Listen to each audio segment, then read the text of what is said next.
নমস্কার বন্ধুরা, বাড়ি construction and consultancy YouTube channel পক্ষ থেকে আবার একটি নতুন ভিডিও নিয়ে আসলাম আপনাদের মাঝে।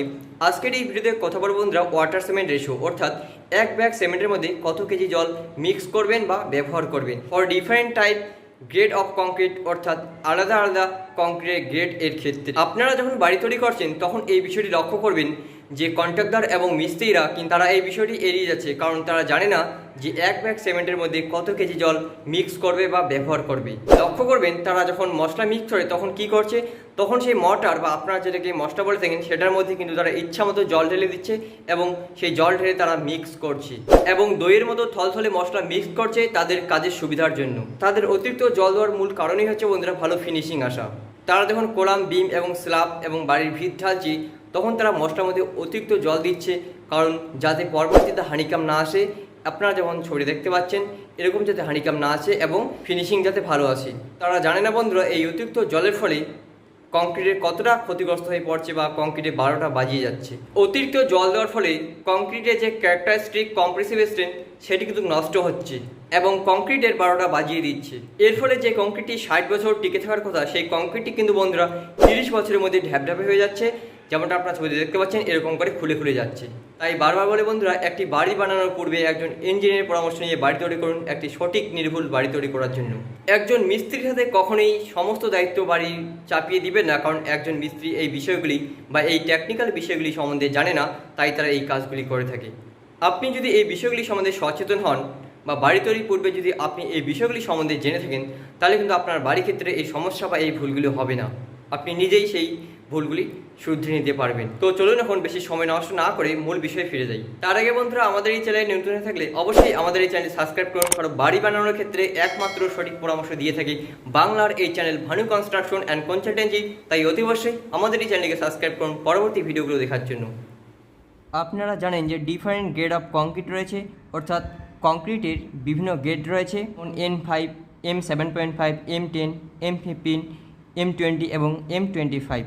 আমরা নর্মাল যে রেসিডেন্সিয়াল বিল্ডিংগুলো করি সেক্ষেত্রে কিন্তু আমরা M20 কংক্রিট ইউজ করি এবং এই গ্রেডের সঙ্গে আমাদের কত কেজি এক ব্যাগ সিমেন্টের মধ্যে জল মেশাতে হবে প্রত্যেকটি গ্রেডের সিমেন্টের সঙ্গে সেই বিষয়টি আজকের ভিডিওতে বলবো। আর এই নোট খাতাটি যে দেখতে পাচ্ছেন আপনারা, এটি আমার কলেজের নোট। এই নোটটি আপনাদের দেখাচ্ছি। এবার আমরা কংক্রিটের গ্রেড লিখব এবং তারপরে আমরা সেই গ্রেডের সঙ্গে পার ব্যাগ সিমেন্টের মধ্যে কত কেজি জল ব্যবহার করব সেই বিষয়টি বলছি।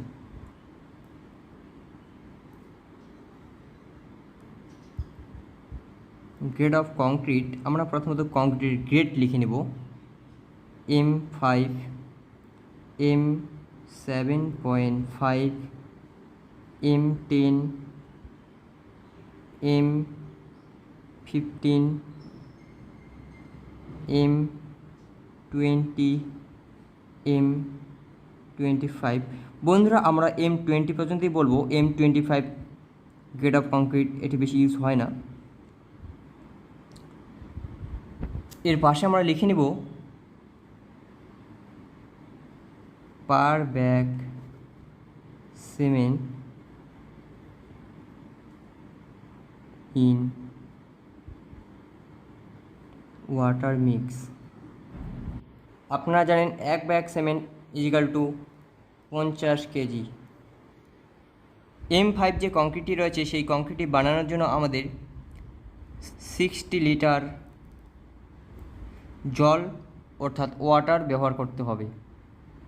M5 কংক্রিট বানানোর জন্য বন্ধুরা আমাদের পার ব্যাগে আমাদের 60 কেজি জল দিতে হবে, অর্থাৎ 60 লিটার জল দিতে হবে এবং M7.5 কংক্রিটটি বানানোর জন্য আমাদের পার ব্যাগে অর্থাৎ 50 কেজি সিমেন্টের মধ্যে আমাদের 45 লিটার জল দিতে হবে এবং M10 যে কংক্রিট রয়েছে বন্ধুরা, M10 কংক্রিট বানানোর জন্য আমাদের 34 লিটার জল দিতে হবে এবং M15 যে কংক্রিটটি রয়েছে সেটি বানানোর জন্য আমাদের 32 লিটার জল দিতে হবে এবং M20 কংক্রিট বানানোর জন্য আমাদের 30 লিটার জল দিতে হবে।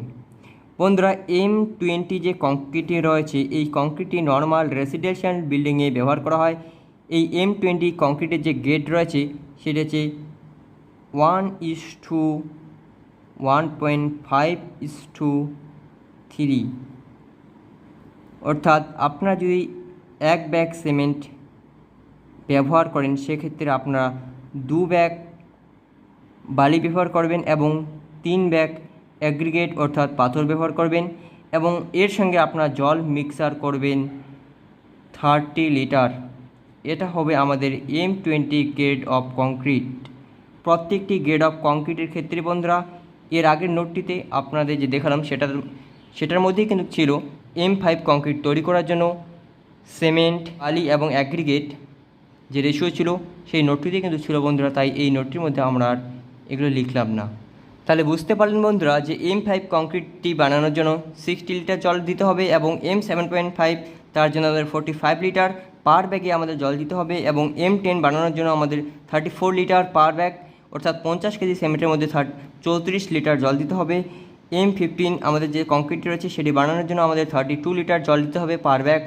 M20 বানানোর জন্য বন্ধুরা যেটি বেশি ইউজ করা হয় নর্মাল রেসিডেন্সিয়াল বিল্ডিংগুলিতে 30 লিটার অর্থাৎ 30 কেজি আমাদের পার ব্যাগে জল দিতে হবে 50 কেজি সিমেন্টের মধ্যে। তার যে রেশিও রয়েছে বন্ধুরা, যদি আপনারা সেখানে 1 ব্যাগ সিমেন্ট ইউজ করেন সেক্ষেত্রে আপনারা 2 ব্যাগ বালি ব্যবহার করবেন এবং 3 ব্যাগ পাথর। তার সঙ্গে বন্ধুরা যে জল অ্যাড করবেন সেটি হচ্ছে 30 লিটার জল অ্যাড করবেন। বন্ধুরা এই মশলা মিক্সিংয়ের সময় কিন্তু জল অ্যাড করাটা একটি গুরুত্বপূর্ণ কাজ, যেটি কংক্রিটের ক্যারেক্টারিস্টিক কম্প্রেসিভ স্ট্রেংথ সঠিক পাওয়া যায়। তো বন্ধুরা এই ছিল আজকের ভিডিওটি ভালো লাগলে লাইক কমেন্ট শেয়ার করতে একদমই ভুলবে না। আর আমাদের চ্যানেলে নতুন হয়ে থাকলে অবশ্যই আমাদের এই চ্যানেলটিকে সাবস্ক্রাইব করুন পরবর্তী ভিডিওগুলো দেখার জন্য। ধন্যবাদ।